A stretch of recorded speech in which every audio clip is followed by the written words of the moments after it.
오늘은 마태복음 24장 1절에서 14절까지의 말씀을 함께 나누겠습니다. 1절입니다.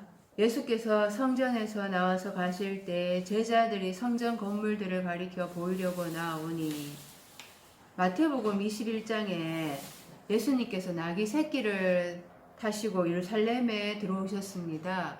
사람들이 호산나 호산나 하면서 예수님을 환영했습니다. 예수님은 성전에 들어가셔서 성전 청소를 하시고 성 밖으로 나가셔서 베다니에서 유숙을 하셨습니다. 그리고 다시 성으로 들어오시고 성전에 들어가 가르치셨습니다.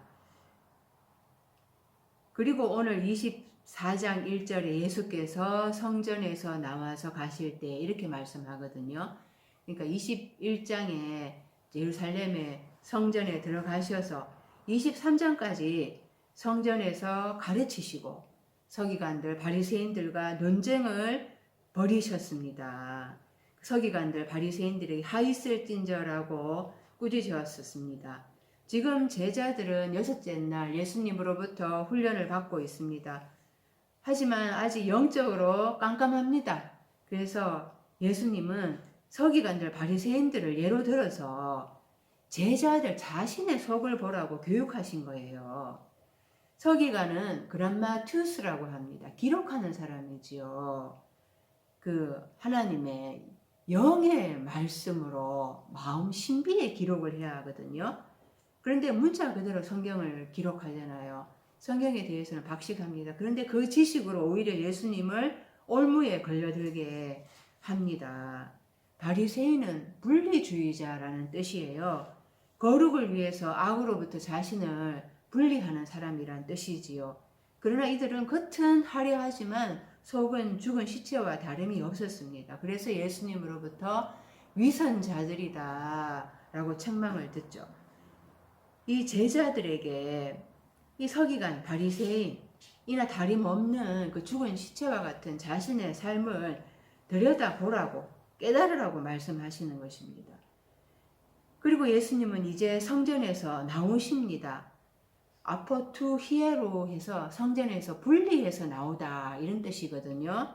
성전 건물에서 분리해서 나오다. 그러니까 성전 건물에서 나오셨지만은 외적으로는 그러니까 다섯째 날에 서기관들 바리새인들이 그 외형적인 신앙생활을 하고 있었잖아요. 그들에게서 분리해서 나오신다 이 말인 거예요. 그 성전 건물에 갇혀 있는 바리새인들과 서기관들의 사고가 답답해서 거기에서 나오신다라는 것입니다. 그런데 또 제자들이 성전 건물의 화려함을 예수님께 보여주려고 하죠. 마태복음 12장 6절에 내가 너희에게 이르노니 성전보다 더 큰 이가 여기 있느니라. 성전보다 더 큰 이 예수님이 오셨는데도 유대인들은 못 깨닫습니다. 제자들도 지금 못 깨달아 여전히 육의 성전에 성전 건물에 갇혀 있습니다. 예수님이 오셔서 육은 죽이는 것이다. 영이 살리는 것이다. 라고 흐레마에 말씀하시는데도 못 깨닫고 육으로 보고 있는 거죠.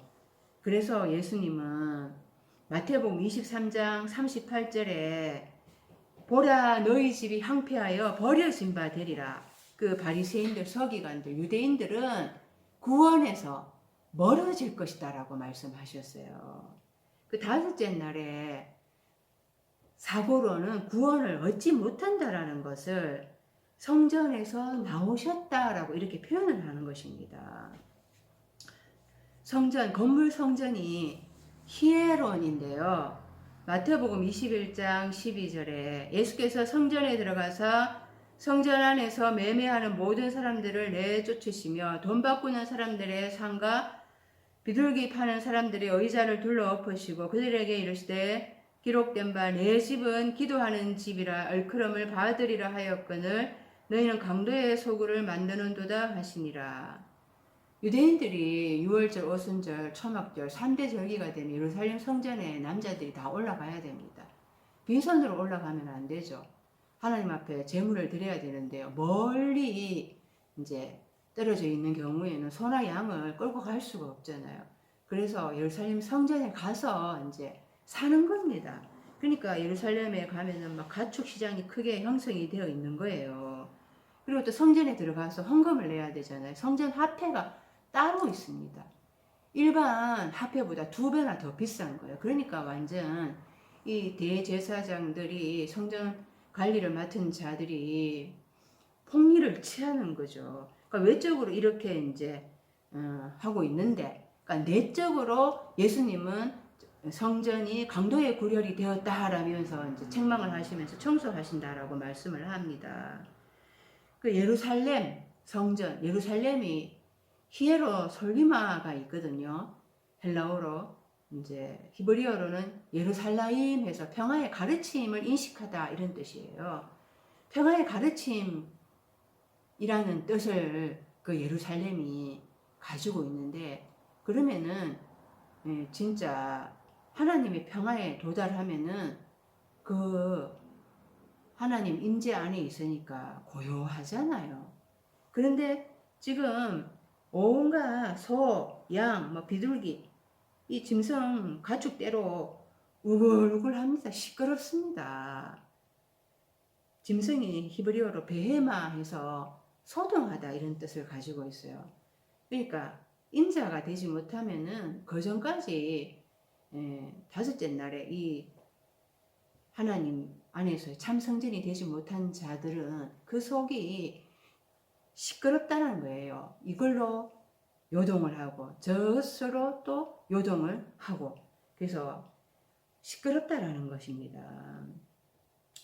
지금 그래서 이 또 돈 바꾸는 사람들의 상, 다섯째 날에 가이사의 세상 임금의 형상과 글이 기록된 돈, 데나리온은 가이사에게 바치라 그랬잖아요. 세상 임금에게 바치라 그랬잖아요. 그 다섯째 날에 속한 자들, 지금 그 어디에 팔려가고 있는가? 사단에게 자기 영혼을 팔고 있다라는 거죠. 그래서 강도의 소굴을 만드는 도다 진리의 말씀을 자기 욕망을 위한 도구로 이용을 하고 있는 것입니다.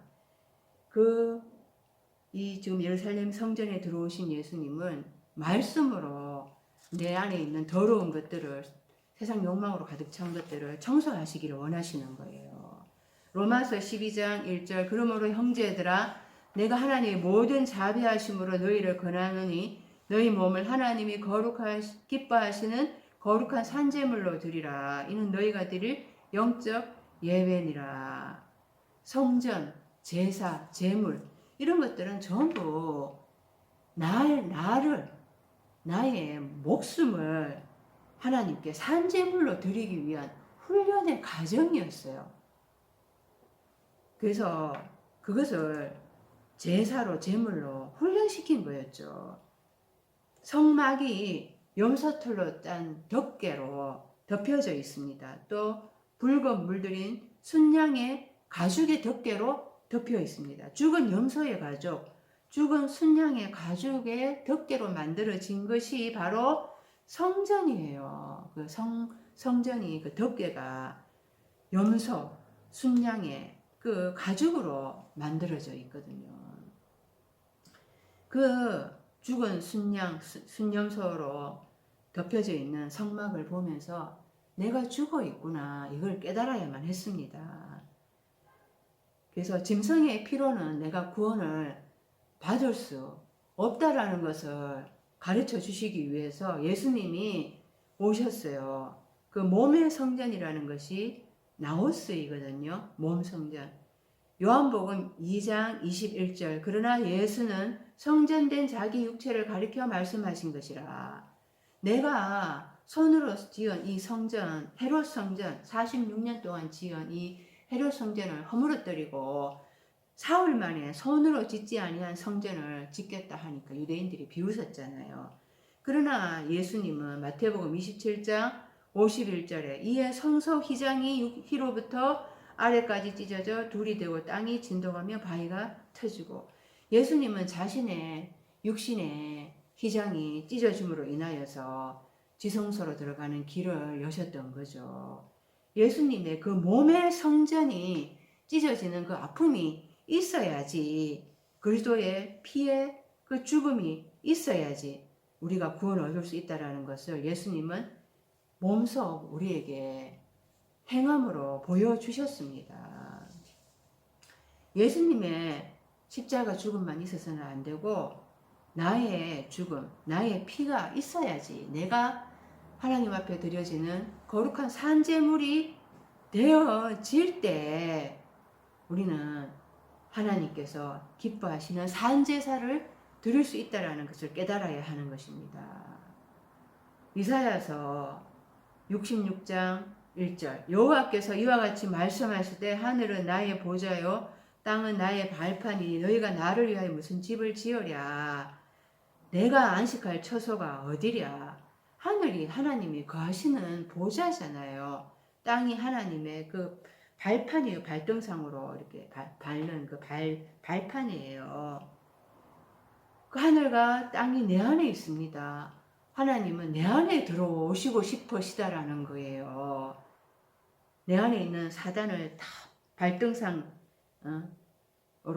이렇게 밟을 때까지 그렇게 하나님은 나의 하늘이 하나의 하늘이 되어서 그 안에 들어오시겠다는 거예요. 그러니까 하늘과 땅이 내 안에 있는데 나를 하나님의 참 안식의 성전으로 만들어 가시겠다는 게 하나님의 목적이죠. 창세기 2장 1절 천지와 만물이 다 이루어지니라. 천지 하늘과 땅 만물 이 만물이라고 하니까 온 세상 만물이라고 생각을 합니다. 하늘과 땅이 내 안에 있고 또 내 안에 있는 그 속성들을 7단계를 거쳐서 완성을 해 가시는 거예요. 그 2절에 하나님이 그가 하시던 일을 7째 날에 마치시니 그가 하시던 모든 일을 7째 날에 안식하시니라. 일이라고 하니까 하나님이 창조의 일을 하셨다고 하는 거예요. 우주 창조를 하셨다 이렇게 생각을 합니다. 이게 히브리어로 말라크인데요. 사자라는 뜻이에요. 그러니까 하나님의 사자, 심부름하는 종.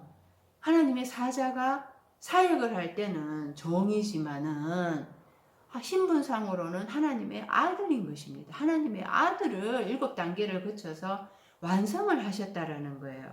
그리고는 하나님이 보시기에 좋았더라 하면서 그 안에 안식을 하시는 것입니다. 그래서 하나님은 나를 살아있는 성전, 하나님의 살아있는 영으로 충만한 참 성전으로 만드셔서 그 안에 들어오셔서 안식하시겠다라는 게 하나님의 나를 만드신 목적이에요. 그것을 예루살렘 성전 건물을 통해서 하나님은 가르쳐 주시고자 하시는 거죠. 그런데 그 이면적인 것을 못 깨닫고 여전히 외형적인 건물에만 사로잡혀 있습니다. 2절 대답하여 이르시되 너희가 이 모든 것을 보지 못하느냐. 내가 진실로 너희에게 이르노니 돌 하나도 돌 위에 남지 않고 다 무너뜨려지리라. 이게 돌 하나도 돌 위에 남지 않고 다 무너뜨려지리라 하니까 이제 AD 70년에 예루살렘 성전의 붕괴를 의미한다고 그렇게 해석을 합니다. 실제 역사적으로 AD 70년에 로마의 티투스 장군에 의해서 예루살렘 성전이 멸망을 하죠. 그래서 뿔뿔이 다 이스라엘 유대인들이 다 흩어집니다. 그런데 이거를 역사적인 그것만 보면은 안 된다라는 거예요. 원어에는 지금 부정으로 쓰여가지고 여기 돌이 돌에 접혀 결단코 노임받지 못한다면 우매해서 부정 단어가 쓰이고 있거든요. 돌은 결단코 붕괴되지 않을 것이다. 부정으로 쓰여 있어요. 근데 AD 70년 그걸 알고 있으니까 번역을 할 때 그 AD 70년 사건을 이제 생각을 해가지고 무너뜨려지리라 이렇게 번역을 한 거예요. 원어를 보면은 결코 붕괴되지 않을 것이다. 부정으로 쓰여 있습니다.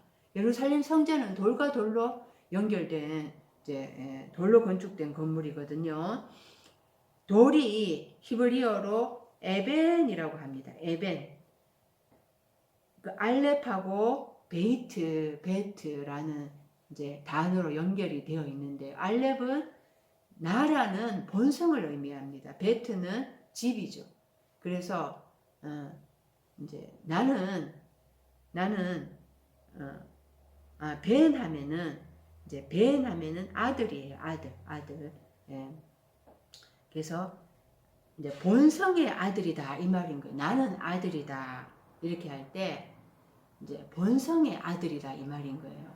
그러니까 이 본성이 나의 본성에서 하나님의 본성으로 옮겨져야 된다 이 말일 것입니다. 나의 본성이 무너지지 않으면은 하나님의 아들이 될 수가 없습니다. 창세기 11장 3절에 서로 말하되 자 벽돌을 만들어 견고히 굽자 하고 이에 벽돌로 돌을 대신하며 역청으로 진흙을 대신하고 애굽왕 바로의 국고성을 짓는 거잖아요. 그 애굽왕 바로가 바로 세상 임금인 것입니다. 그 자기 본성으로 아성을 짓고 있는 거예요, 지금. 창세기 28장 11절에 한 곳에 이르러는 해가 진지라 거기서 유숙하려고 그곳에 한 돌을 가져다가 베개로 삼고 거기 누워 자더니 야곱이 아침에 일찍이 일어나 베개로 삼았던 돌을 가져다가 기둥으로 세우고 그 위에 기름을 붓고 내가 기둥으로 세운 이 돌이 하나님의 집이 될 것이요 하나님께서 내게 주신 모든 것에서 10분의 1을 내가 반드시 하나님께 드리겠나이다 하였더라. 이 돌이 자기 본성으로 지금 자기 본성을 의미하는 것입니다. 근데 거기에 누웠다 그러잖아요. 자기 본성에 지금 죄를 짓고 있는 거예요. 그리고 내가 기둥으로 세운 이 돌이 하나님의 집이 될 것이요. 하나님의 집 베델이 될 것이요 하잖아요. 그리고는 10분의 1을 내가 반드시 하나님께 드리겠습니다. 이렇게 얘기를 합니다. 야곱은 셋째 날의 사람인 거예요. 제 법 아래에 있잖아요. 지금 넷째 날도 가지 못했어요. 다섯째 날, 여섯째 날 통과해서 일곱째 날에 가서 성령의 법으로 해방을 받아야 돼요. 아직 야곱은 셋째 날의 사람으로 믿음의 장로의 삶인 거죠. 그래서 히브리서 11장 39절에 증거는 받았는데 연결된 소식, 복음이 연결된 소식은 받지 못했잖아요. 나에게 있는 믿음의 장로의 삶인 거예요. 그런데 막 자기가 하나님 앞에 호언장담을 합니다. 이 돌이 하나님의 집이 될 것이요. 나의 이 본성으로 세워진 내가 하나님의 집 베델이 될 것입니다. 이거는 내가 할 수 있는 게 하나님이 해 주셔야 되잖아요. 나도 하나님 앞에 기도를 하면서 하나님이 이끌고 가셔야 되는 거예요. 지금 셋째 날에 사람이 막 호언 장담을 하는 거예요. 10분의 1이 아니고 11조가 아니고 전체라 그랬죠. 전체 부한 것, 마세를 부해진 거에서 나오는 것. 내가 하나님으로 부해졌을 때 그럴 때 나를 온전한 산제물로 하나님 앞에 드릴 수 있다 그랬잖아요. 그거는 일곱째 날에 가서야 하나님 앞에 그렇게 드릴 수 있는 거예요. 근데 지금 셋째 날이 어떻게 이런 말을 하나님 앞에 할 수가 있겠어요. 출애굽기 31장 18절 여호와께서 시내산 위에서 모세에게 이르시기를 마치신 때에 정겁한 돌을 모세에게 주시니 이는 돌판이요 하나님이 친히 쓰신 것이더라. 진에 가까이 이르러 그 송아지와 그 춤추는 것들을 보고 크게 노하여 손에서 그 판들을 사나대로 던져 깨뜨리니라. 이 돌판, 이 마음에 이 돌판, 아직 자기 본성이 남아 있잖아요. 본성으로 살아가고 있는데 이것은 하나님 앞에 깨어져야 한다라는 것을 첫 번째 돌판으로 보여주시는 거죠. 그래서 두 번째 돌판 새로 하나님이 친히 기록해 주시잖아요. 그것은 언약궤 안에 보관되잖아요. 그래서 이 신비에 기록되어야 된다 그렇게 말씀을 하셨어요. 그래서 이 돌, 본성의 본성, 그 본성이 하나님의 본성으로 바뀌어져야 되는데요. 헬라어는 그 돌을 리도스라고 합니다. 마태복음 4장 3절 시험하는 자가 예수께 나와서 이르되 네가 만일 하나님의 아들이거든 명하여 이 돌들로 떡덩이가 되게 하라. 우리는 무조건 예수님이 하나님의 전능하신 아들로 이것을 돌도 떡덩이가 되게 할 수 있다. 막 이렇게 생각을 합니다. 기적의 하나님, 기적의 능력의 하나님이시기 때문에. 이 돌이 뭐냐? 아까 전에 본성이라 그랬잖아요. 본성은 본성의 지, 나는 아들이다. 내가 아들이다. 근데 그 본성으로 아직 지금 안 바뀌었잖아. 하나님 본성으로 안 바뀌어져 있거든요. 지금 이 돌 다섯째 날에 이 돌 본성으로 살아가고 있는 이 다들 육신으로 살아가고 있는 이 자들을 먹음직스러운 먹을 만한 떡으로 만들어 보라고 마귀가 시험을 합니다. 본성의 아들들을 그 딱딱해서 아직 본성이 남아 있으니 딱딱해서 못 먹는데 훈련시켜 가지고 헌금도 하고 봉사도 하고 직분에 충성하고 교회에 충성할 만한 그런 떡들로 만들어 봐라 이렇게 예수님한테 시험을 하는 거죠. 그러니까 예수님이 오병이어 전하셨을 때 사람들이 먹고도 12바구니 남았잖아요. 그때 오병이어가 본성적인 사람들인 거예요. 본성이 남아있는 다섯째 날에 본성의 아들들인 그 자들에게 하나님 여섯째 날 말씀을 전하셨다 하더라도 그들이 먹을 만한 떡으로 만들으셔서 먹이셨어요. 그러니까 그 자들이 막 먹고 좋아가지고 다섯째 날 자기들의 욕망을 채워줄 만한 그 말들로 자기들은 받아들인 거예요. 그래서 예수님을 세상의 임금으로 막 삼으려고 했잖아요. 그런 다섯째 날에 먹음직스러운 말씀으로 훈련시켜 가지고 세상의 성공, 기복, 신앙 이런 것들로 말씀을 먹여서 그들을 교회에 충성하게 하고 직분에 충성하게 만들어라. 이렇게 예수님을 시험하는 거예요. 마가복음 5장 5절 밤낮 무덤 사이에서나 산에서나 늘 소리 지르며 돌로 자기의 몸을 해치고 있었더라. 이 더러운 귀신 들린 자 다섯째 날에 사상으로 지금 자기 영이 더러워져 있는 거거든요. 더러운 영이 들어오면은 더러운 말씀이 들어오면 내가 거기에 내가 더러운 영에 속해 있는 자가 되는 겁니다. 그래서 이 돌 다섯째 날에 사상으로 계속 자기를 해치는 거죠. 베드로전서 2장 4절 너 사람에게는 버림바가 되었으나 하나님께는 택하심을 입은 보배로운 산돌이신 예수께 나아가 너희도 산돌같이 신령한 집으로 세워지고 예수 그리스도로 말미암아 하나님이 기쁘게 받으실 신령한 제사를 드릴 거룩한 제사장이 될지니라. 예수님은 일곱째 날에 들어가신 분이고 산돌인 거예요. 살아있는 돌인 거예요. 살아있는 성전인 것입니다. 그 전까지는 우리가 여섯째 날 통과해서 일곱째 날까지 들어가지 못하면은 우리는 죽은 돌이고 죽은 성전에 불과하다라는 거예요. 본성이 남아있으면 죽은 돌인 거예요.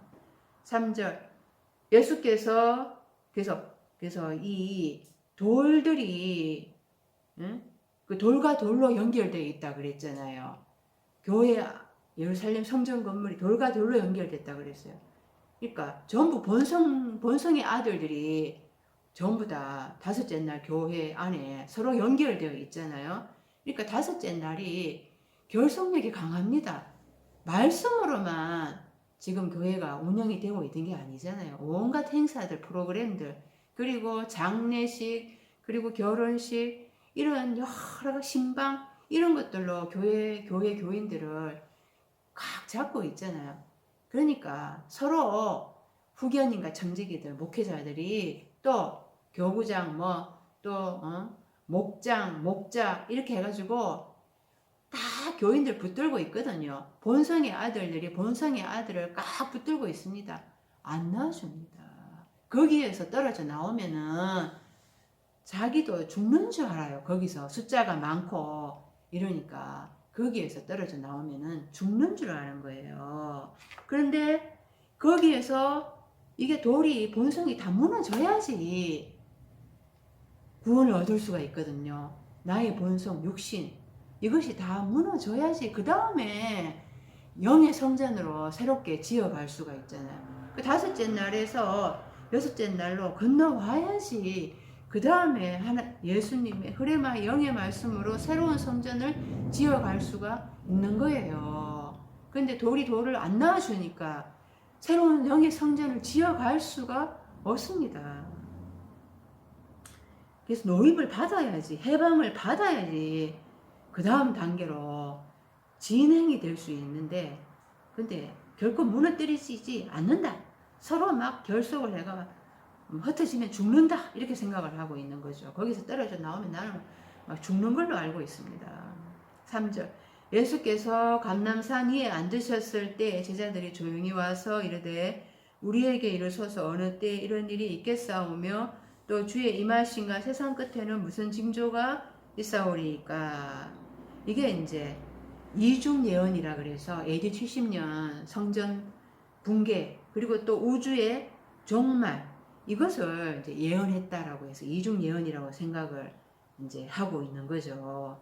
그런데 예수님께서 감람산 위에 이제 앉으셨다 이렇게 했는데요. 감람산 이제 감람나무가 엘라이아예요. 엘라이아.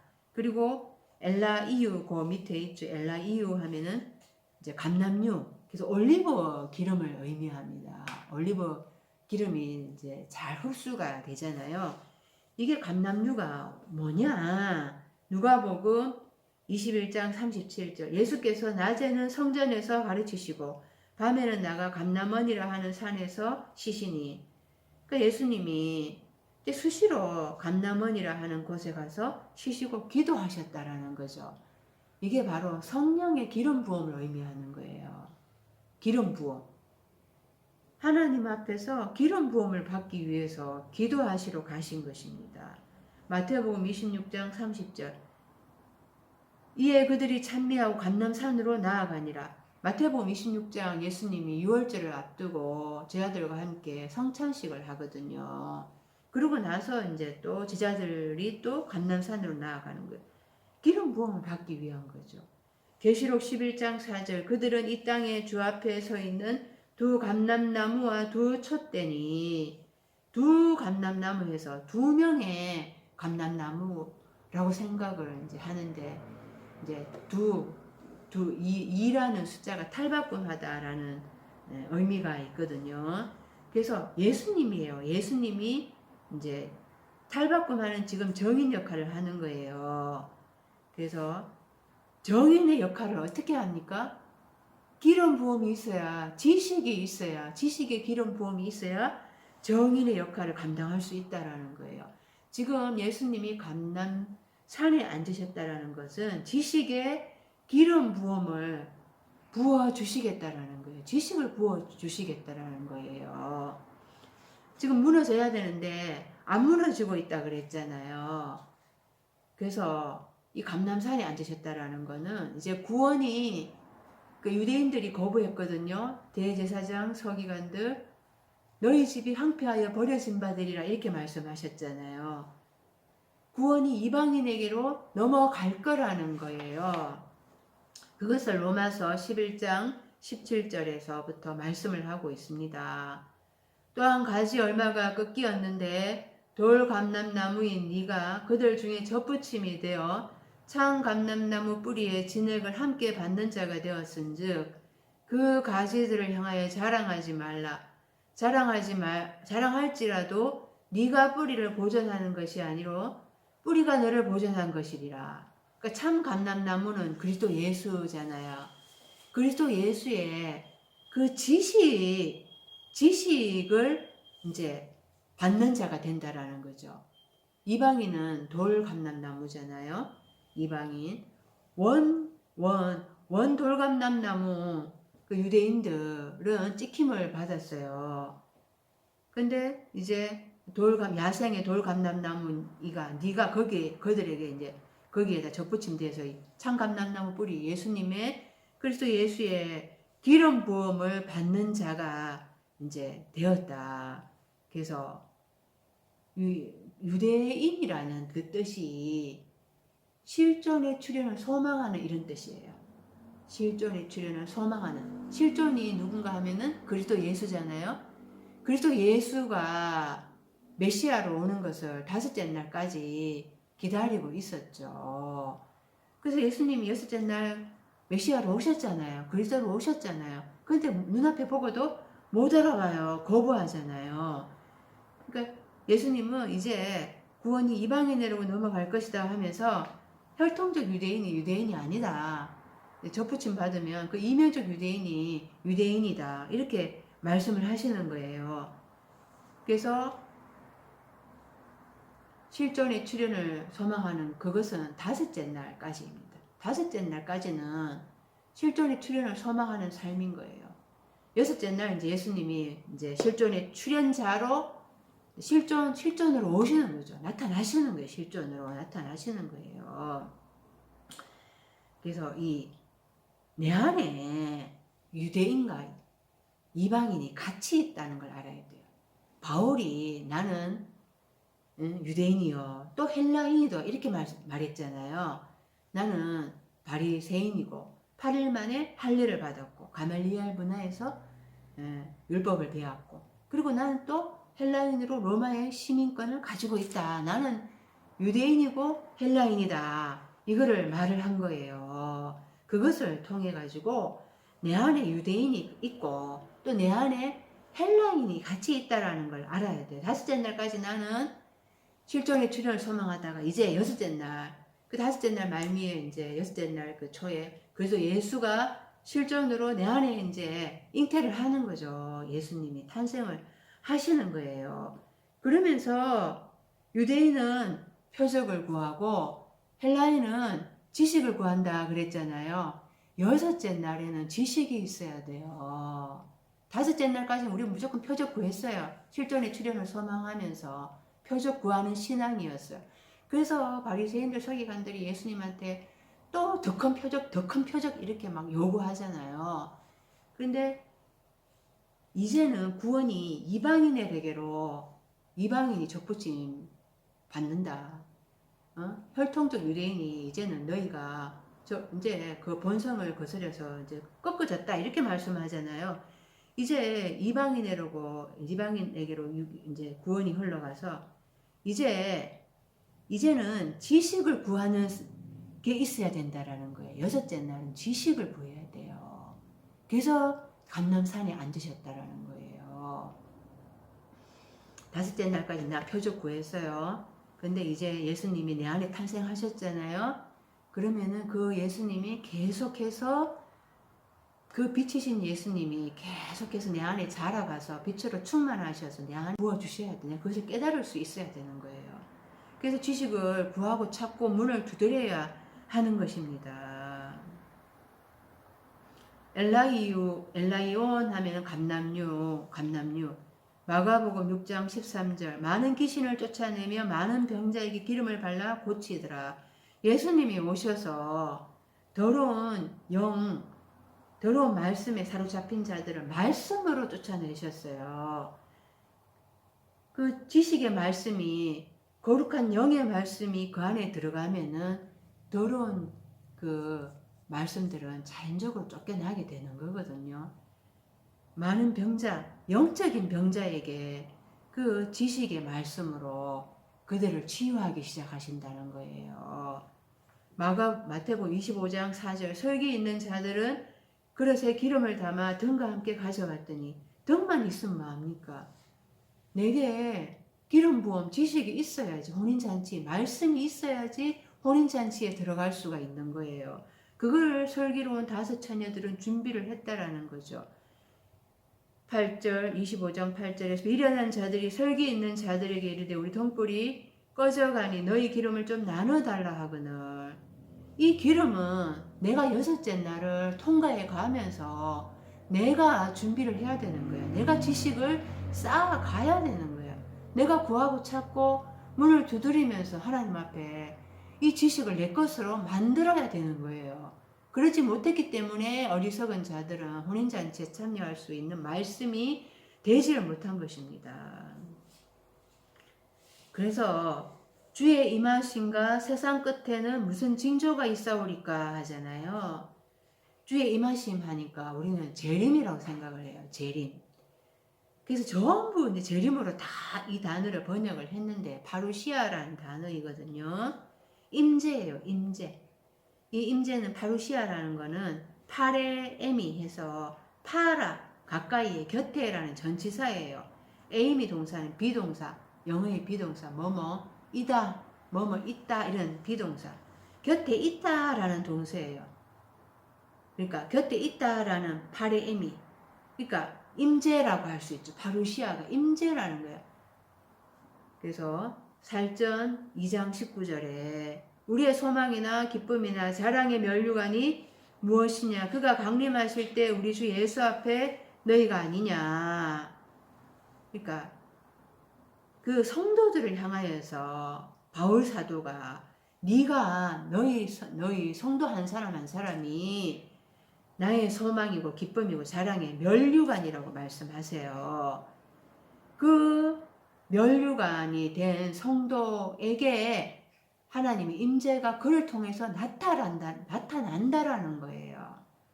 그래서 이 임재가 되려 그러면은 이제 십자가의 죽음이 있어야 돼요.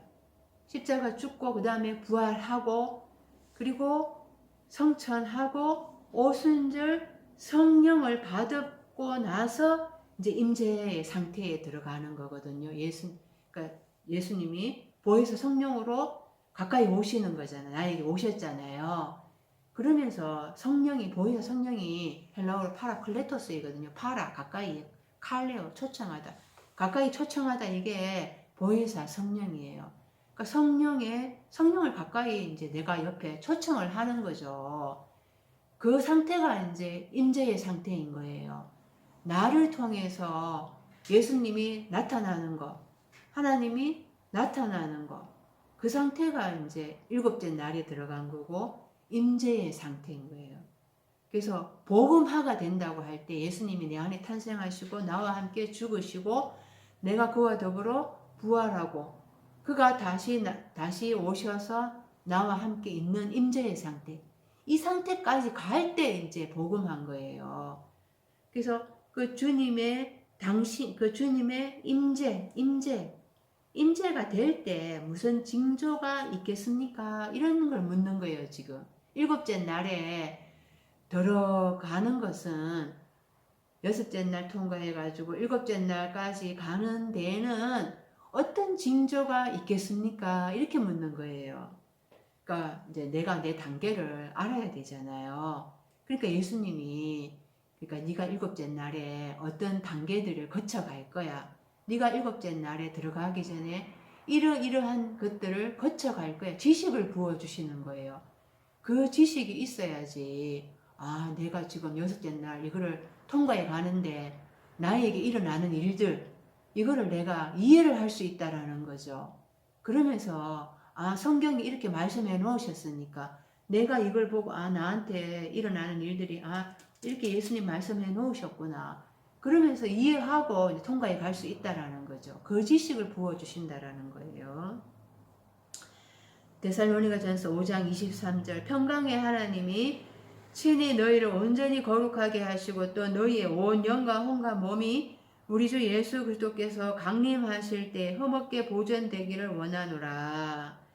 영, 푸뉴마, 혼, 푸시케, 몸, 소마. 이게 내가 일곱째 날 하나님의 임재의 상태에 들어갔을 때는 이 세 가지가 다 있어야 되는 거예요. 다섯째 날까지는 그 사르크스, 몸이 그때는 사르크스, 육신의 상태이고 푸시케, 목숨적인 존재이거든요. 그런데 이제 죽고 부활하잖아요. 그러면은 그 사르크스, 육신의 몸의 형체가 바뀌어져서 소마로 되는 거예요. 그리고 푸시케가 이제 있고 영이 이제 영의 단계로 올라가기 때문에 그 지성소로 가는 길이 열렸잖아요. 그 세 가지가 이제 발견이 돼야 되는 거예요. 그게 임재의 상태인 거예요.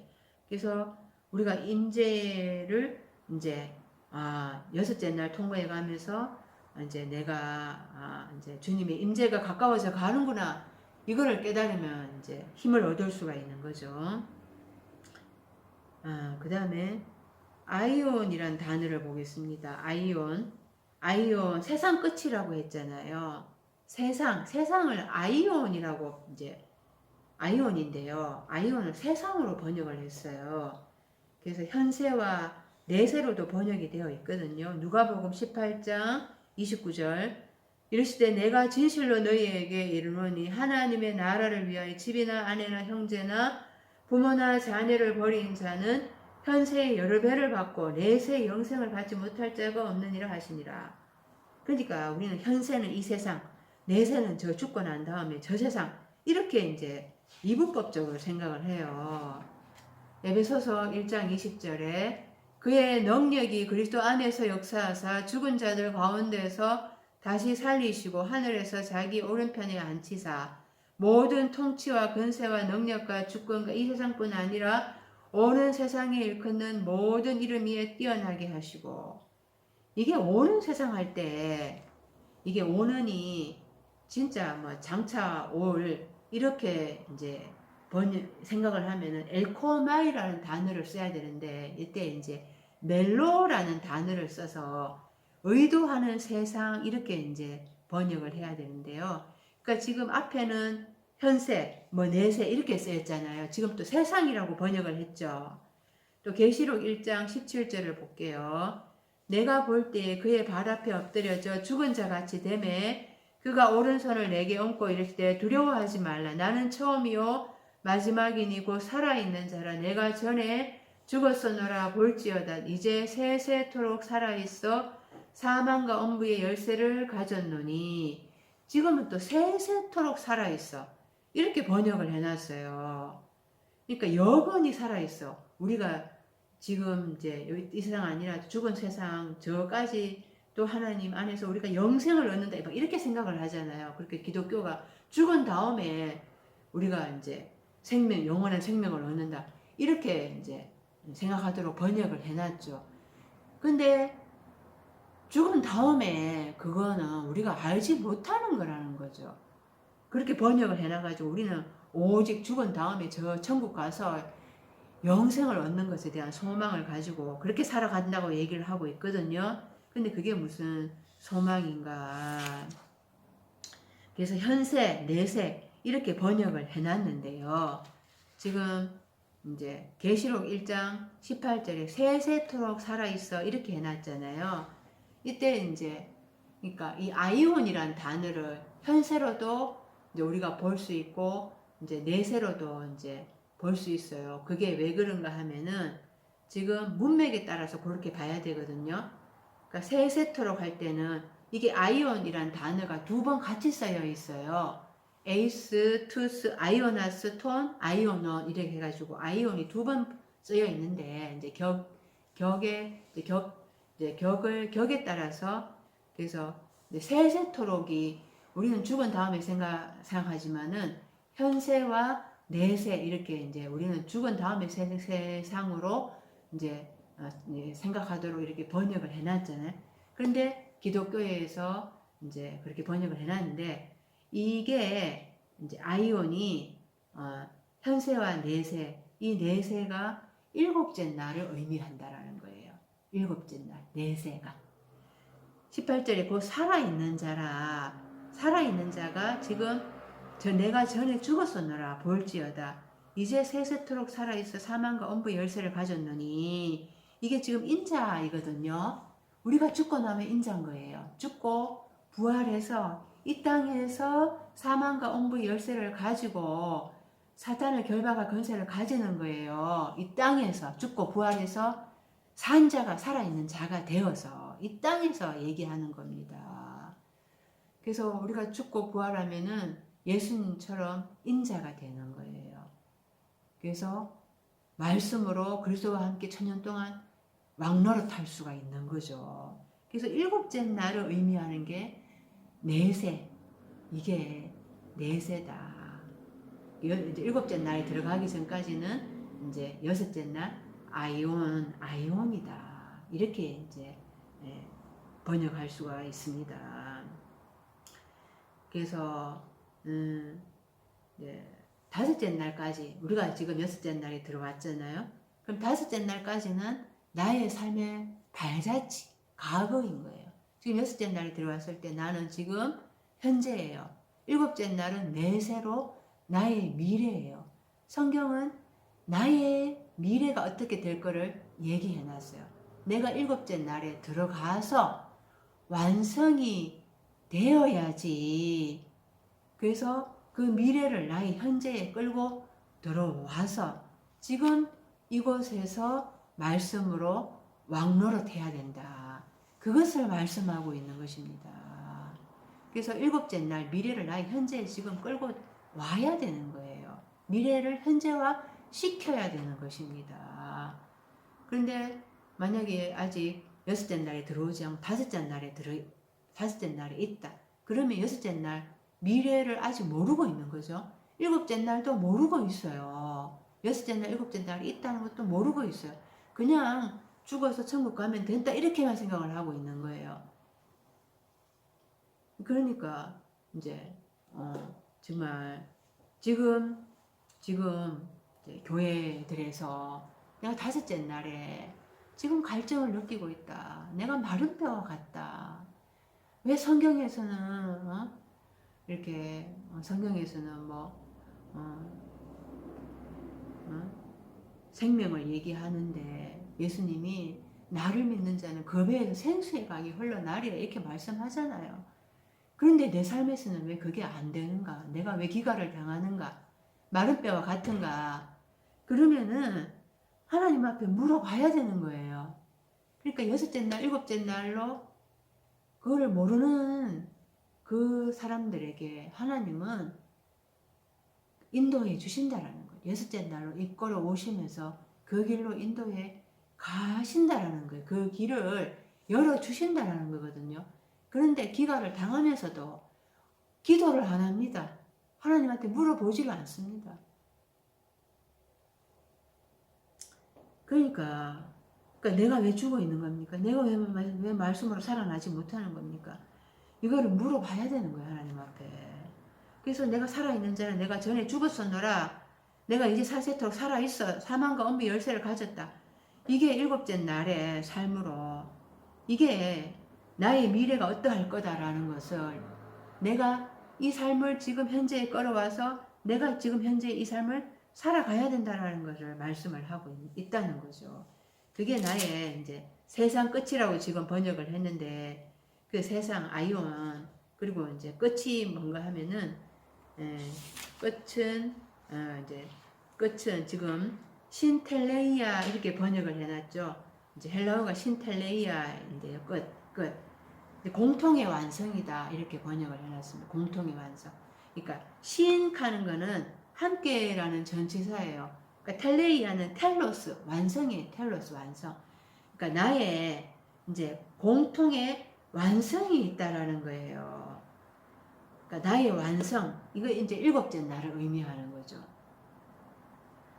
그러니까 주님이 임재할 때 그것도 일곱째 날 또 공통의 완성 내가 완성되는 그것이 이제 그것에 무슨 어떤 징조가 있겠습니까? 물어보는 거거든요. 이제 완성되는 거. 그러니까 이제 지구의 종말로 모든 게 다 끝난다 이렇게 생각을 해버리잖아요. 근데 하나님은 나를 참 성전으로 만들어 가시겠다. 나를 참 아들로 만들어 가시겠다.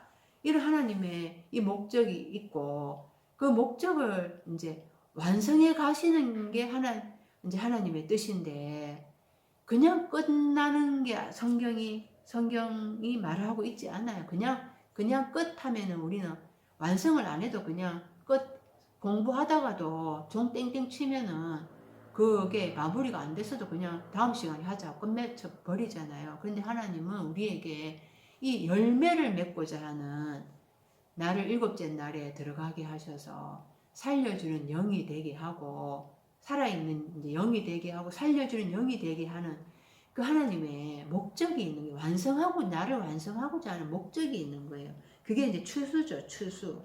추수입니다. 그래서 이게 뭐 우주 종말 이런 게 아니고 마태복음 13장 30절에 둘 다 추수 때까지 함께 자라게 두라. 추수 때에 내가 추수꾼들에게 말하기를 가라지는 먼저 거두어 불사르게 단으로 묶고 곡식은 모아 내 곡간에 넣으라 하리라. 그러니까 추수, 알곡, 가라지가 있어요. 근데 알곡과 가라지 이게 이제 교회에서는 나는 믿었으니까 알곡이고 난 천국에 가고 안 믿는 세상 사람들은 갈아지고 그래서 지옥불에 던져주고 이렇게 이분법적으로 간단하게 생각해 버리잖아요. 근데 최소 때까지 자라게 두라.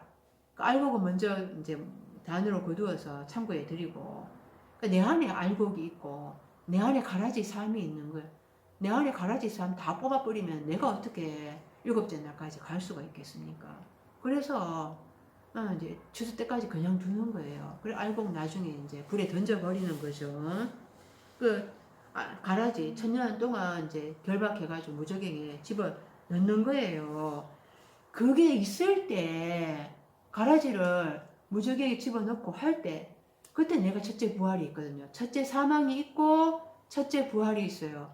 이게 분리가 돼야 돼요. 알곡과 가라지 내 안에서 분리가 돼야 돼요.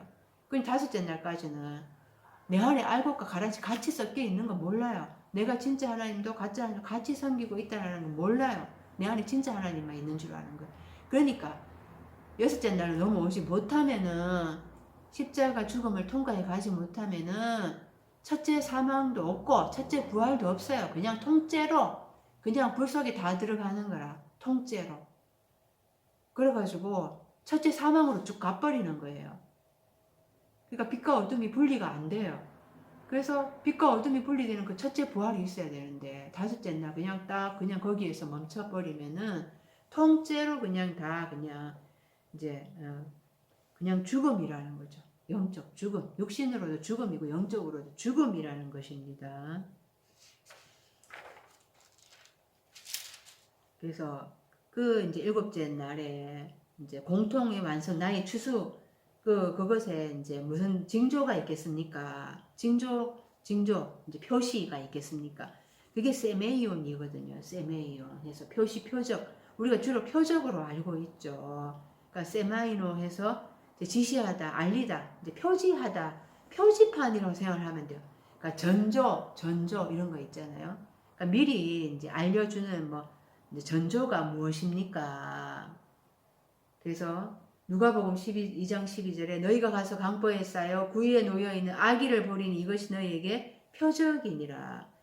이제 누가복음 2장 24절에 이제 시몬이 그들에게 축복하고 그의 어머니 마리아에게 말하이르되 보라 이는 이스라엘 중 많은 사람을 패하거나 흥하게 하며 비방을 받는 표적이 되기 위해 세움을 받았고 또 칼이 네 마음을 찌르듯 하리니 이는 여러 사람의 마음의 생각을 드러내려 함이니라. 그러니까 예수님은 그 비방을 받는 표적인데 그게 뭐를 의미하는가 하면은요. 내 마음의 모든 것을 다 드러나게 하시겠다라는 거예요. 그래서 내 마음의 모든 것들이 다 드러나게 해서 내 모든 것들을 육신의 정욕 이런 것들을 다 십자가에 못 박게 하는 그것이 이제 징조라는 거죠.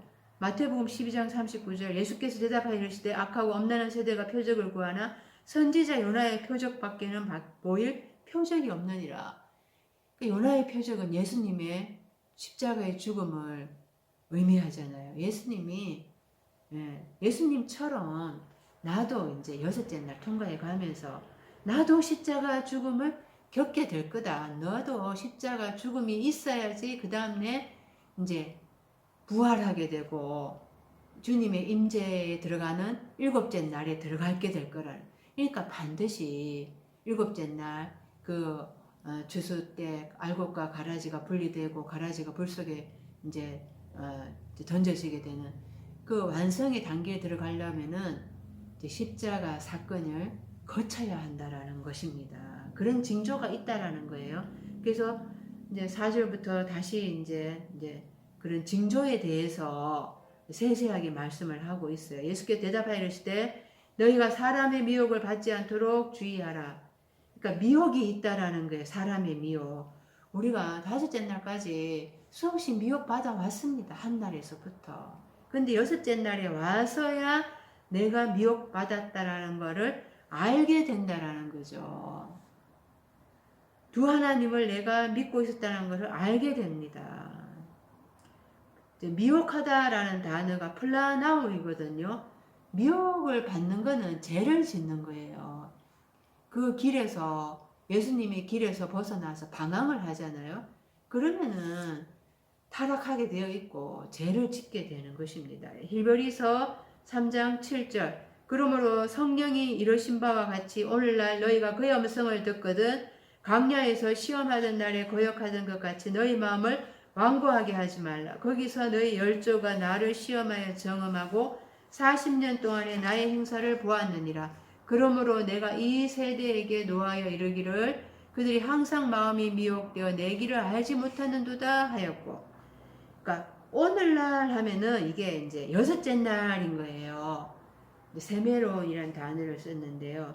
광야에서 시험하는 날에 이게 넷째 날 의미하는 거잖아요.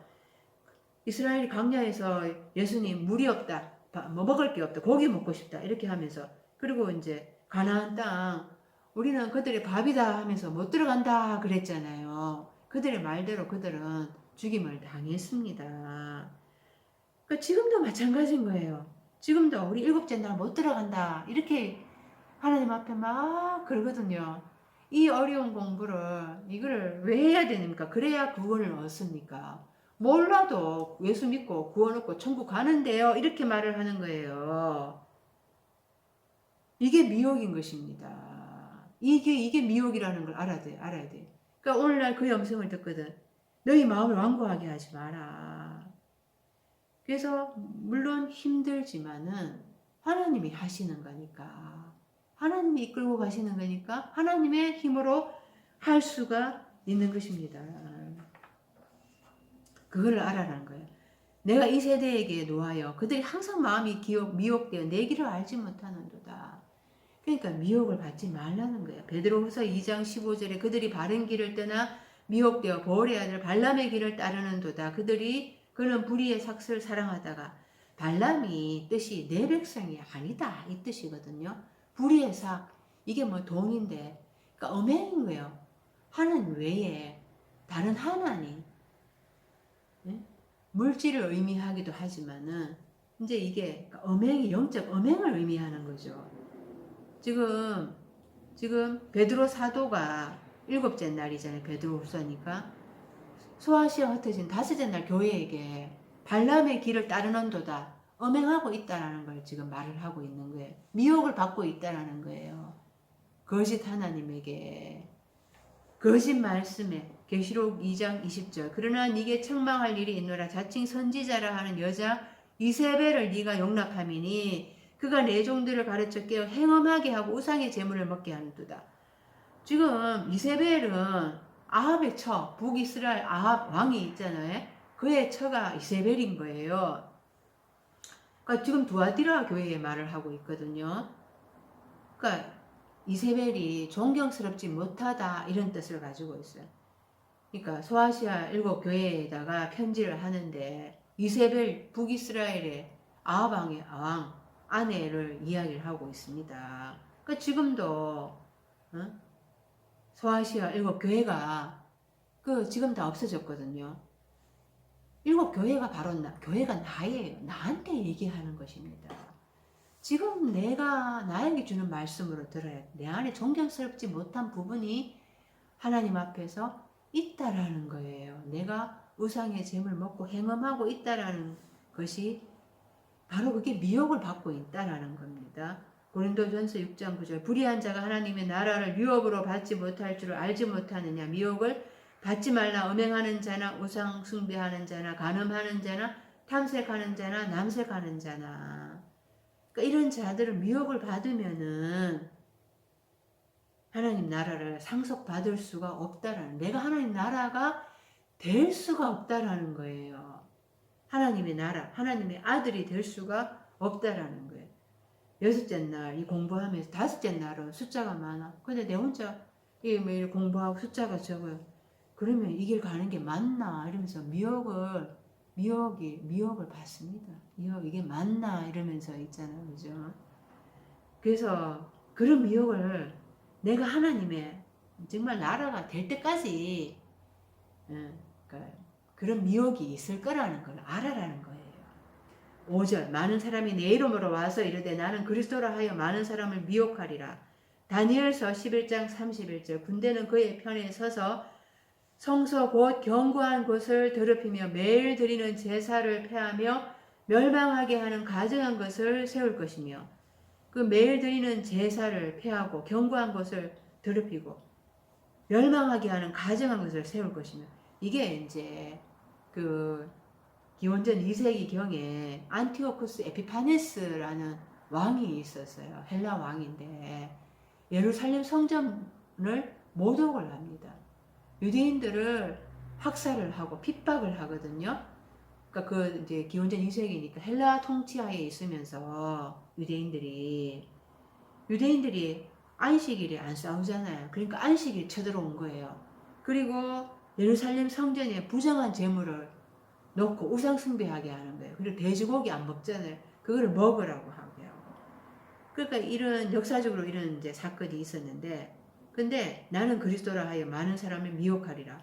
그러니까 지금에 와서 많은 사람을 나는 그리스도다 해서 많은 사람 미혹, 이게 나하고 무슨 상관이 있는가? 이 그리스도가 헬라어로 크리스토스, 기름 부음이다 이런 뜻인데요. 요한복음 17장 3절 영생은 곧 유일하신 참 하나님과 그가 보내신 자 예수 그리스도를 아는 것입니다. 진짜 그리스도가 누군가 이걸 알아야 되는 거예요. 요한일서 4장 2절 이로써 너희가 하나님의 영을 알지니 곧 예수 그리스도께서 육체에 오신 것을 시인하는 영마다 하나님께 속한 것이요 육체로 오신 것을 시인하는 영마다 이렇게 되어 있는데 엔사르크스에서 육체 안에 2000년 전에 예수 그리스도가 육체로 오셨다. 이게 적그리스도일 거예요. 이게 적그리스도. 육체로 오셨다. 이걸 믿기만 하면 구원받는다. 이게 적그리스도입니다. 육체 안에 나의 안에 탄생하시는 거예요. 요한 2서 1장 7절 미혹하는 자가 세상에 많이 나왔나니 이는 예수 그리스도께서 육체로 오심을 부인하는 자라. 육체 안에 오시는 것을 부인하는 자들이 미혹하는 자들이에요. 이런 자가 미혹하는 자여 적그리스도니. 그러니까 적그리스도 하니까 이게 이제 안티라는 전치사를 쓰고 있는 대신 그리스도 이렇게 말을 할 수가 있거든요. 그러니까 적그리스도 하면 완전 그리스도 반대되는 거다 이 말이잖아요. 근데 대신 그리스도 하면 유사한 그리스도 2000년 전에 예수가 2000년 전에 육체로 오셨다. 이걸 믿으면 구원 받는다. 이게 대신 그리스도인 거예요. 육체로 오신 것을 믿으면 그건 역사적인 사건. 그거는 사실이에요. 사실. 나의 육체 안에 탄생하셨다. 이걸 믿어야 되는 거예요. 그래서 나와 함께 이제 같이 그분이 내 안에 계시기 때문에 내가 살아가는 거죠. 이게 있어야 되는데 그래서 우리는 무조건 예수만 들어가면은 그냥 저 사람 예수 믿는가 보다. 강단에서 예수만 외치면은 그냥 지금 저게 복음이지 이렇게 믿고 들어가는 게 있거든. 접고 들어가 버리거든요. 그래서는 안 된다. 그래서 이제 원어가 있어야 되는 거고, 네. 그래서 이제 이런 정확하게 그리스도가 누구냐, 응? 나의 육체 안에 오셨다. 요한일서 5장 6절 이는 물과 피로 임하신 자이시니 곧 예수 그리스도시라. 물로만 아니요 물과 피로 임하셨고 정언하는 이는 성령이시니 성령은 진리니라. 그리스도는 물 세례가 있고요. 피 세례 십자가 죽음이 있으십니다. 진짜 그리스도는. 그리고 죽고 난 다음에 성령 세례를 이제 성령으로 오시는 거죠. 이 세 가지가 있어야 되는 거예요. 근데 십자가 죽음이 없는 유사한 그리스도가 많잖아요. 예, 그리고 이제 고통이 따른다라는 거예요. 무슨 징조가 있겠습니까? 고통이 있다라는 것입니다. 6절 난리와 난리 소문을 듣겠으나 너희는 삼가 두려워 말라. 이런 일이 있어야 하되 아직 끝은 아니니라. 이 난리 이랬는데 전쟁이에요. 전쟁. 예수님은 유대 베들레헴에서 탄생하시죠. 마태복음 2장 1절 헤로드 왕 때에 예수께서 유대 베들레헴에서 나심에 베들레헴이 전쟁하는 집이다. 뜻을 가지고 있어요. 헤롯은 영웅이란 뜻이 있거든요. 영웅 형상. 예수님이 내 안에 전쟁하는 집에서 탄생을 하는 거예요. 실존의 출현을 소망하면서 이제 내가 이 문자적인 말씀으로는 도저히 못 살아나겠다. 거기에서 모반을 하는 게 마리아의 그 자궁 안에서 영으로 탄생하시는 거 예수님이. 그런데 예수님이 탄생하실 때 그때 다스리는 왕이 헤롯 왕인 거예요. 영웅 형상. 내 안에 영웅 형상이 통치하고 있었어요. 영웅 형상이 예수님보다 더 덕세를 하고 있는 거예요. 그 예수님 죽이려 하죠. 예수님이 애굽으로 피신하잖아요. 내 안에 전쟁할 때 그때 이제 예수님이 전쟁하는 나를 도와주시려 오는 거예요. 전쟁을 도와주시려. 그게 다니엘서 12장 1절에 그때 네 민족을 호위하는 큰 군주 미가엘이 일어날 것이요 또 환란이 있으리니 이는 개국 이래로 그때까지 없던 환란일 것이며 그때 네 백성 중 책에 기록된 모든 자가 구원을 받을 것이라. 큰 군주 미가엘이 있다 그랬죠. 미가엘이 이제 일어날 것이다. 환란이 있을 것이다. 이 전쟁이 플레모스인데요. 이제 전쟁하다 플레메오해서 계시록의 12장에 이제 있죠. 그 여자가 해산을 하려고 하거든요. 여자가 해산한다. 마리아가 해산하는 거야. 근데 용이 해산하려는 여자 앞에서 그가 해산하면 그 아이를 삼키고자 하더니, 그러니까 예수를 낳는 거, 이제 아들 낳는 거를, 여자가 아들 낳는 걸 사단이 방해하는 거잖아요. 그리고 계시록 12장 7절에 하늘에 전쟁이 있으니 미가엘과 그의 사자들이 용과 더불어 싸울세. 용과 그의 사자들도 싸우나. 미가엘 하면은 누가 하나님과 같은가라는 뜻을 가지고 있습니다. 누가 진짜 하나님인가? 미가엘 하나님의 사자. 용 가짜 하나님의. 이게 전쟁을 벌이는 거예요. 그러면서 이제 예수님이 탄생을 하잖아요. 탄생을 했잖아요. 그죠? 미가엘이 하나님의 사자가 이기죠. 그래서 8절에 이기지 못하여 다시 하늘에서 그들이 있을 곳을 얻지 못한지라. 9절 큰 용이 내쫓기니 옛뱀 곧 마귀라고도 하고 사탄이라고도 하며 온 천하를 깨는 자라. 그가 땅으로 내쫓기니 하늘에서는 쫓겨났는데 누가 하나님과 같은가? 진짜 하나님이 이기셨죠. 근데 사탄이 쫓겨나서 땅으로 쫓겨나서 땅에서 또 계속해서 성도들을 이제 나를 핍박을 공격을 하는 거예요. 그러니까 내 안에 이런 전쟁이 있다라는 거예요. 내 안에서 이제 예수님이 탄생을 하시니까 여섯째 날이 시작이 됐잖아요. 여섯째 날이 시작이 되면 내 안에 이런 전쟁이 있다라는 거예요. 이게 진짜 진리인가? 이런 전쟁이 있다라는 거예요. 다섯째 날에는 전쟁할 필요 없었습니다. 그래서 그냥 다섯째 날 평안하다 하면서 막 간증을 하잖아요. 평안하다 평안하다. 가짜 평안이 섞고 있는 거. 전쟁이 시작도 안 했습니다. 진짜 하나님 내가 진짜 하나님 섬기고 있다. 믿고 있다. 가짜 하나님 있는 거 모르니까 평안하다 라고 하는 거죠. 야고보서 이제 넘어가고 7절 보겠습니다. 민족이 민족을 나라가 나라를 대적하여 일어나겠고 곳곳에 기근과 지진이 있으리니 민족이 민족을 나라가 나라를 그러니까 나라 간의 전쟁이다. 그러니까 세상에 막 종말이 이제 일어나면 막 이제 전쟁이 일어난다 막 이런 생각을 하잖아요. 근데 이제 에드노스에서 이 에드노스 단어를 쓰고 있는데요. 이게 열방으로 번역을 할 수가 있습니다. 마태복음 4장 15절에 스불론 땅과 납달리 땅과 요단강 저편 해변길과 이방의 갈릴리요. 갈릴리가 북부 지방이 있어요. 그래서 아수르의 이제 북이스라엘이 침략해서 이제 아수르 민족들과 섞여 살았죠. 또 바벨론의 남유다가 침략을 해서 이제 바벨론이 또 섞여지게 되고 이러니까 이제 혼혈화가 되고 이러니까 예루살렘의 이 중심지가 이 갈릴리를 소외시키는 거예요. 비천한 사람들이다 이렇게 하면서 이방화 되었다 하면서, 그러니까 이방의 영에 사로잡혔다 이런 뜻이죠. 근데 이제 유대인들은 그래서 이방인이다 헬라인이다 하면서 안 믿는 사람들은 이제 막 그렇게 멸시하잖아요. 그런데 그 이방이라는 게 내 안에 있다라는 거예요. 내 안에. 내 안에 불신이 있다. 믿지 않는 불신이 있다라는 거예요. 그게 이제, 그래서 이스라엘이 열국들하고 막 싸우잖아. 그죠? 그 이스라엘의 이제 주변 국가들. 그래서 이제 내 안에서 이게 복음화가 돼야 되는 거예요.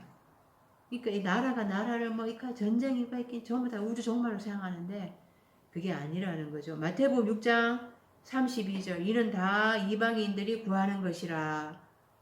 너희 하늘 아버지께서 이 모든 것이 너희에게 있어야 할 줄을 아시느니라. 그러니까 이방인들이 하늘 아버지한테 뭐 구합니까? 기도합니까? 상세하게? 막 중언부언하면서 기도합니까? 내 안에 불신의 영이 하나님을 믿지 못하는 게 있다라는 거죠. 마태복음 12장 18절 보라 내가 택한 종 곧 내 마음에 기뻐하는 바 내가 사랑하는 자로다. 내가 내 영을 그에게 줄 테이니 그가 심판을 이방에 알게 하리라. 안 믿는 자들은 심판의 건덕지도 없어요. 심판할 필요가 없어요. 그대로 죽음, 영적 죽음인 거예요. 예수님이 오셔가지고 유대인들한테 복음을 전하셨어요.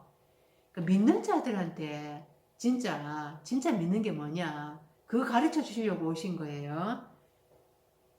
자, 바실레이아 하면은 나라거든요. 나라.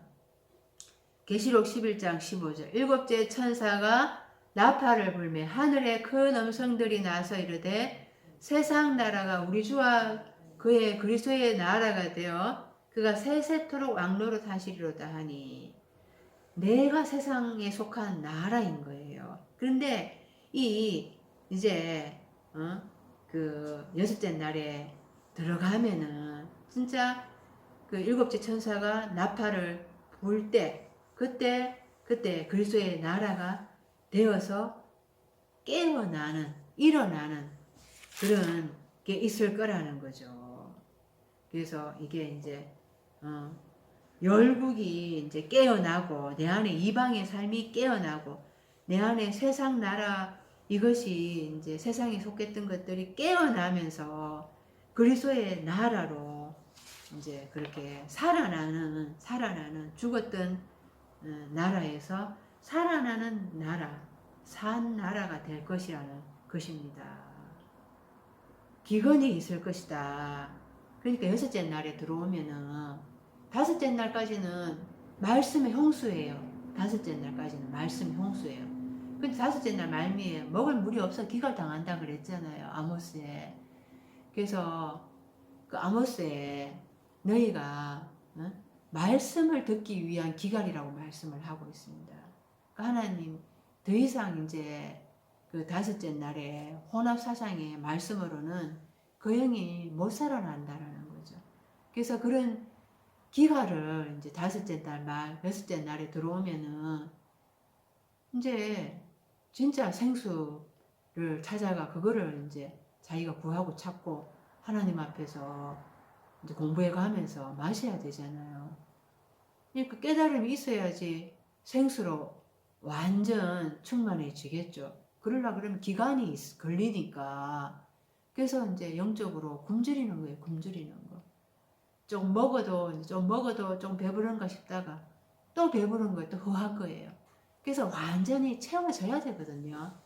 그래야지 배가 불러져야 돼. 내가 하나님 앞에서 이제 진짜 말씀으로 이제 내가 먹을 수 있는 단계가 되면은 그때 이제 배가 부른 거죠. 그 전까지는 이제 먹었다가도 또 허하고 그런 기근이 있는 거예요. 누가복음 15장에 둘째 아들이 그 세상에 나가서 그 아버지 재산 창녀하고 다 탕진했다 그랬잖아요. 그 다섯째 날 말씀으로는 기근 될 수밖에 없다라는 거예요. 전염병은 루이모스이거든요. 행전 24장 5절. 이 사람은 전염병 같은 자라 천하에 흩어진 유대인을 다 소유하게 하는 자요. 나사렛 이단의 우두머리라. 그러니까 예수님은 그러니까 전염병 같은 분이셨죠. 전염병을 일으키셨어요. 그죠? 그러니까 우리가 예수님 믿게 된 거예요. 네. 그래서 이런 이제 전염병이 이제 있어야 되는 거예요. 전염병이. 그러니까 지금은 이제 힘들어도 이제 또 하나님이 또 이 말씀을 이제 가지고 역사를 하시면은 이제 그렇게 전염이 된다라는 거죠. 그래서 이제 딴 사람도 깨어나게 되고 그리고 또 지진이 있다요. 세이스모스 하면은 사도행전 16장 26절 이에 갑자기 큰 지진이 나서 옥토가 움직이고 문이 다 열리며 모든 사람이 매인 것이 다 벗어진지라. 그러니까 감옥에 5째 날까지 갇혀 있거든요. 근데 이 여섯째 날 이 허레마의 영의 말씀이 들어가면은 그 사고에 지진이 일어나는 거예요. 다 흔들려 버리거든요. 그래서 흔들려서 정말 그 땅에 지진이 흔들려 버리면 다 무너지잖아요. 그래서 내가 쌓았던 것도 5째 날까지 쌓았던 거 이제 그 다 무너지고 새롭게 지어가야 합니다. 내 사고에 정말 큰 지각 변동이 일어나야 되는 거예요. 그래야지 그러면은 이제 문이 다 열리고 매인 것이 다 풀어지게 되고 이제 해방 노임을 받게 되는 거죠. 8절 이 모든 것은 재난의 시작이니라. 그러니까 오딘해서 고통인데요. 그러니까 고통이 있죠. 6째 날 고통 환란이에요. 그럼에도 불구하고 데살로니가 전서 5장 3절 그들이 평안하다 안전하다 할 그때에 임신한 여자에게 해산의 고통이 이른과 같이 멸망이 갑자기 그들에게 이르니 결코 피하지 못하리라.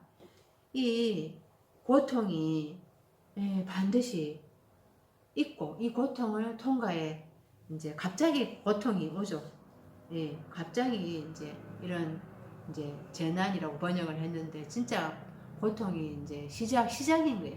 시작을 하면서 그런데 이제 임신을 하면은 이제 이렇게 또 해산의 고통을 치르면 고통스럽지만은 또 자식을 낳게 되면은 그 자식을 보는 기쁨으로 인하여서 그 다음 자식을 또 낳게 되잖아요. 그죠? 그 기쁨이 이루 말할 수 없기 때문에 그래서 해산의 고통을 반드시 반드시 치러야 된다는 거예요. 9절 그때 사람들이 너희를 환난에 넘겨주겠으며 너희를 죽이리니 너희가 내 이름 때문에 모든 민족에게 미움을 받으리라. 요한복음 16장 33절 이것을 너희에게 이르는 것은 너희로 내 안에서 평안을 누리게 하려 함이라. 세상에서는 너희가 환난을 당하나 담대하라. 내가 세상을 이기었노라. 예수님이 십자가 환난을 죽으셨어요. 이게 가장 큰 환난인 거예요. 예수님이 당했던 것처럼 너희들도 환난을 내가 당했던 것처럼 너희들도 당할 거다. 근데 예수님의 죽음의 끝이 아니었잖아요. 계시록 7장 14절 내가 말하기를 내 주여 당신이 아시나이다 하니 그가 나에게 이르되 이런 큰 환난에서 나오는 자들인데 어린 양의 피에 그 옷을 씻어 희게 하였느니라. 큰 환난, 십자가 환난. 이 환난에서 예수님의 피에 옷을 씻어서 그 옷이 희게 된 자들이 그 144천이 되고 하나님의 아들이 될 수 있다는 거예요. 그래서 세상이 너희를 미워할 거다. 요한복음 15장 18절 세상이 너희를 미워하면 너희보다 나를 먼저 미워한 줄을 알라. 그래서 예수님 미워했기 때문에 당연히 그 제자들 미움을 받게 되어 있다라는 거예요. 그래서 너희가 누가복음 14장 26절 물은 내게 오는 자가 자기 부모와 처자와 형제와 자매와 더욱이 자기 목숨까지 미워하지 아니하면 너희 내 제자가 되지 못하고 그러니까 이 복음을 전하면은 정말 잘 받아들이는 사람도 있어요. 하나님이 또 그런 사람을 붙여주시죠. 그런데 또 많은 사람들은 이제 거부를 합니다. 그랬을 때 이제 관계가 이제 그거는 이제 적대적이 되고 이제 이렇게 하잖아요. 그런 거를 무서워하면은 두려워하면은 안 된다라는 거예요. 말씀대로 이렇게 내가 구원이 이루어지기 때문에 하나님 말씀이 더 무섭잖아요. 그런데 사람과의 관계에서 내가 미움을 받는다 이 생각하면은 안 된다라는 거죠. 그래서 내 부식해, 내 혼적인 거, 인간적인 거 이런 거 다 내가 그런 것들을 미워해야 한다라는 거예요. 요한복음 12장 25절 자기의 생명을 사랑하는 자는 잃어버릴 것이요 푸시케를 혼을 사랑하는 자는 멸망당할 거라는 거예요. 파멸할 거라는 거예요. 그래서 이 혼적인 거, 이 세상에 자기의 생명을 미워하는 자는 이 혼적인 거, 푸시케를 미워해야지 구원의 길에 들어서게 된다라는 것입니다. 10절 그때에 많은 사람이 실족하게 되어 서로 잡아주고 서로 미워하겠으며 스캔달리죠 해서 실족해하다 이 말이거든요. 그러니까 예수님은 나로 말미암아 실족하리야 하는 자는 복이 있도다 이렇게 말씀하셨어요. 그 실족을 안 당해야 되는데 제자들도 예수님의 말씀에 실족을 당했어요. 왜? 어떻게? 예수님이 내가 생명의 떡이다. 나를 먹는 자는 내 살을 먹고 내 피를 마시는 자는 멸망치 않고 구원을 얻게 될 거다. 어떻게 살을 먹고 어떻게 자기 피를 마신다는 거야? 이게 실족당하는 거죠. 또 바리새인들이 예수님이 내가 사흘 만에 성전 짓겠다 이러니까 또 실족당하잖아요. 그 실족당하지 않는 자들이 복이 있는 거죠. 또 11절에 거짓 선지자가 거짓 예언자가 많이 일어나 많은 사람을 미혹하겠으며 그러니까 이제 거짓 예언자가 있는데 그걸 다 분별해야 된다는 거예요. 영들을 다 믿지 말고 영들이 하나님께 속하였나 분별하라. 어떤 자들이 거짓 예언자인가? 계시록 16장 13절 또 내가 봄에 개구리 같은 새 더러운 영이 용의 입과 짐승의 입과 거짓 예언자의 입에서 나오니 그러니까 거짓 예언자는 거짓 예언을 하는 자들이잖아요. 입으로 하는 말들이 진리에서 벗어난 말을 하면 성경은 전부 예언이거든요. 예언의 말씀이에요. 그런데 그것이 아닌 것을 말을 하는 자는 전부 다 거짓 예언이고 그것이 용, 짐승, 거짓 예언자. 그러니까 뭐 우주 창조니 우주 종말이니 이렇게 말을 하는 자들은 용이고 짐승이고 개구리이고 개구리 같은 더러운 영이고 성경이 아닌 자기의 말을 하는 자 그런 자들은 거짓 예언자인 것입니다. 그러니까 그런 것들을 이제 이 공부를 하다 보면 분별이 되는 거죠. 12절에 불법이 성함으로 많은 사람의 사랑이 식어지리라. 이제 이 사랑이 식어지다라는 게 우리가 푸시케 하면 혼이라 그랬잖아요. 푸시케. 근데 푸시코 하면 숨쉬다, 차가워지다 이 말인데요.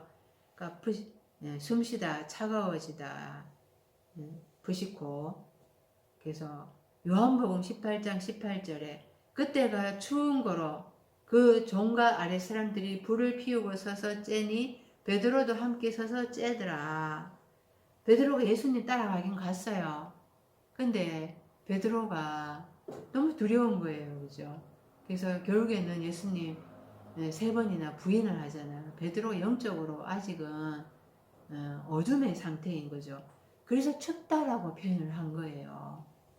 그러니까 7째 날에 들어가지 않은 상태에서는 이렇게 부식의 상태에서는 사랑이 당연히 그 예수님에 대한 사랑이 차가워질 수밖에 없다라는 것입니다. 고린도후서 11장 27절에 또 수고하며 애쓰고 여러 번 자지 못하고 줄이고 목마르고 여러 번 굶고 춥고 헐벗었노라. 바울은 이런 단계를 거쳤음에도 불구하고 세상을 이긴 사람이에요. 일곱째 들은 아래 들어간 사람이잖아요. 내가 그리스도와 함께 죽고 이제는 내가 그리스도와 함께 산다 이렇게 고백한 사람이잖아요. 그러니까 이 추운 것도 이겨나갔던 거죠. 13절에 그러나 끝까지 견디는 자는 구원을 얻으리라. 끝이 아까 전에 이게 텔로스 완성이에요. 완성. 그냥 끝나는 게 아니라 하나님은 목적이 있다 그랬잖아요. 완성에까지 하나님은 도달시키려고 하는 목적이 있으시다라는 거예요. 나에게서 열매를 요구하신다라는 거예요. 로마서 10장 4절 그리스도는 모든 믿는 자에게 의를 이루기 위해 율법의 마침이 되시니라. 마침이라고 했는데 완성, 율법의 완성. 그러니까 그 율법이 다 채워지게 하셨잖아요, 그죠? 그리고 이제 그 육체 안에서 나의 육체 안에서 예수님은 이제 나와 함께 십자가에 못 박히시죠. 내가 그분이 있음으로 말미암아 못 박힐 수가 있는 거예요. 그래서 이제 오순절 성령으로 이제 오시면서 보내주셔서 내가 다 말씀을 깨닫고 이제 사도의 삶을 복음 전하는 사도의 삶을 살아갈 수가 있는 거죠. 그게 이제 완성인 거죠. 계시록 21장, 베드로전서 1장 9절 믿음의 결국, 믿음의 완성은 영혼의 구원을 받으리라. 프시케에서 구원을 얻어야 된다고 했어. 영의 단계로, 폰유마의 단계로 이제 가야 된다고 했습니다. 계시록 21장 6절 또 내게 말씀하시되 이루었도다. 나는 알파와 오메가요 처음과 마지막이라. 내가 생명수 샘물을 목마른 자에게 값없이 주리니. 나는 알파와 오메가요 처음과 마지막이라. 예수님은 하나님이세요. 하나님은 영이시잖아요. 영은 제한이 없어요. 근데 지금 나는 알파와 오메가다 하니까 이거 예수님이다 이렇게 얘기를 하거든요. 그러니까 이때가 이제 누군가 하면은 인자인 거예요. 인자 죽고 부활한 자. 죽고 부활한 자 우리가 인자가 돼서 이제 알파가 있고 이제 마지막 완성의 단계가 되면은 이제 생명수 샘물을 목마른 자에게 값없이 주는 살려주는 영이 될 수가 있는 것입니다. 하나님은 우리를 하나님의 아들로 만드시는 게 목적이고 그것은 바로 하나님 되게 하는 게 목적이다라고 말씀을 드렸어요. 하나님 말씀 맡은 자들은 신이다라고 했잖아요. 요한복음 10장 31절에. 그래서 말씀으로 왕노릇하게 하는 그 자까지 되게 하는 게 하나님의 완성의 목적인 거예요. 그래서 나는 알파요 오메가다 처음과 마지막 이 단계까지 이제 완성의 단계까지 끝까지 가야 되는 거예요. 끝까지 가야지 구원을 완성하게 된다고 합니다. 견디다라는 게 히포메노인데요. 그래서 이 완성의 단계까지 도달하려 그러면은 말씀 아래에 머물러야 되는 거예요. 그래야지 인내하고 견뎌나갈 수가 있습니다. 고린도전서 13장 7절 모든 것을 참으며 모든 것을 믿으며 모든 것을 바라며 모든 것을 견디느니라. 그러니까 환난이 있다 그랬잖아요. 여섯째 날에 기근이 있다 그랬어요. 전쟁이 있다 그랬습니다. 십자가의 죽음 가장 큰 환난을 통과해 가야 된다 그랬습니다. 이 모든 거는 말씀이 내 안에 있어야, 말씀이신 그리스도가 내 안에 있어야지. 내가 그 안에 머무르고 있을 때 이걸 통과해 갈 수가 있고 완성에 도달할 수가 있다라는 겁니다. 그래서 우리는 이제 십자가를 참으사 부끄러움을 개의치 아니하신 그리스도 예수를 바라보고 그 아래에 머물러야 하는 것입니다. 그래서 견뎌나갈 수 있는 힘을 받아야 되는 거죠. 14절 이 천국 복음이 모든 민족에게 정언되기 위하여 온 세상에 전파되리니 그제야 끝이 오리라. 모든 민족 이때도 에드노스 열국이란 단어가 쓰여 있거든요. 그러니까 세상 모든 민족에게 정언돼야지 그때야 끝이 온다 뭐 이런 식으로 막 우주 종말 이렇게 얘기를 하고 있는데 내 안에 열국 이방의 영이 있다 이렇게 말씀을 드렸잖아요. 내 안에서 불신이 하나님의 나라의 복음으로 설득이 돼야 되는 거예요. 내 안에 나라의 복음. 내가 나라가 돼야 되는 거예요. 내 안에서 예수님이 탄생하고 내가 예수님과 함께 죽고 내가 그와 더불어서 부활하고 그리고 그가 영으로 나에게 오셔서 내가 그분과 함께 있는 임재의 그 단계까지 갔을 때 그때 내가 복음화가 되는 거예요. 내가 삼위일체 실체가 되고 내 안에 열국들이 전부 다가 이제 복음화가 되는 거죠. 내 안에 불신이 다 사라져야 되는 거예요. 뭐 거주지 온 세상이 전파되리니 이 세상이 다 내 안에 있는 걸 얘기하는 거죠. 그래서 그 정언된다 이렇게 했는데요. 이 천국 복음이 모든 민족에게 정언됐다 했는데 이게 마르티리온에서 정명이에요. 정명. 계시록 15장 5절에 또 이 일 후에 내가 보니 하늘의 정거 장막의 성전이 열리며 정명이에요. 정명. 우리가 재판을 받을 때 이제 뭐 판결 내리기 전에 이제 증거 자료들을 내놓잖아요. 그거를 객관적인 증거 자료가 되면은 이제 채택을 하고 그것이 재판에 이제 쓰이게 되는 거잖아요. 그러니까 그 증거 자료예요. 증거 자료. 그러니까 이 말씀을 신구약 말씀을 성경으로 풀어가는데 그냥 제가 풀어가는 게 아니에요. 지금 자료들을 가지고 객관적으로 자료들을 증거로 지금 보여주면서 말을 하면서 지금 증명을 하고 있다라는 거예요. 이게 말씀이 진짜냐, 가짜냐, 참이냐, 거짓이냐 이것을 객관적으로 성경의 말씀들을 자료로 이제 제출하면서 따져보라는 거예요. 추론을 해보라는 거예요. 과연 이것이 맞는가? 그것을 제가 6째 날을 통과해 가면서 증명을 하고 있다는 거예요. 이것은 계시에 의해서만이 하나님이 나팔을 불게 하는 거죠. 정명 장막의 성전이 열려지게 하는 거예요. 그냥 되어지는 게 아니라 하나님의 계시에 의해서 그리고 그냥 무조건적으로 하는 게 아니라 객관적인 그 신구약 성경의 말씀들을 증거로 이렇게 말씀을 하면서 이렇게 증명을 하고 있다는 거죠. 그래서 이 말씀들이 내 안에 가득 찰 때 그래서 내 안에 알곡과 가라지가 분리가 되고 가라지를 엄부에 집어 던져고 불태울 수 있는 그때 나에게 이제 구원의 완성이 이루어질 거라는 겁니다.